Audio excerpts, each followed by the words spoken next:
Hello বন্ধুরা, সরস্বতী পুজোর দিন আমরা যাচ্ছি একটু ঘুরু করতে। এবার 2 দিন পুজো ছিল, তার জন্য আমরা পরের দিন যাচ্ছি। তোমরা আবার ভেবো না গার্লফ্রেন্ডের সাথে ঘুরতে যাচ্ছি, গান্ডু বন্ধুগুলোর সাথে ঘুরতে যাচ্ছি। আর দেখতেই পাচ্ছ তোমরা, আমরা হেলিকপ্টারে যাচ্ছি একদম অনেক দূর, বুনিয়াদপুর পার্কে।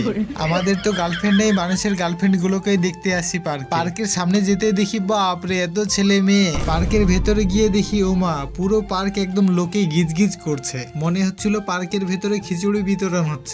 যাই হোক, পার্কের মধ্যে এত মেয়ে দেখে না, মানে এত লোক দেখে আমার মনের মধ্যে একটা শায়রি এলো। চলো তোমাদেরকে শুনিয়েই দিই। বাড়ি থেকে খেয়ে যায়নি তাই লাগছিল আমাদের খিদা, বাড়ি থেকে খেয়ে যায়নি তাই লাগছিল আমাদের খিদা, আর তোমাদের ময়দা মাখানো মুখ দেখে আমরা ফিদা। কি বলবো বন্ধুরা, পার্কে এসে মনে পড়ে গেল আমি সিঙ্গেল। আমি ভাবছিলাম কখন যে বাড়ি যেতে পারবো, আর আমার গান্ডু বন্ধুগুলোকে দেখো কি করে বেড়াচ্ছে। मौसम तो ऐसा लग रहा है दिल गार्डन गार्डन हो रहा है।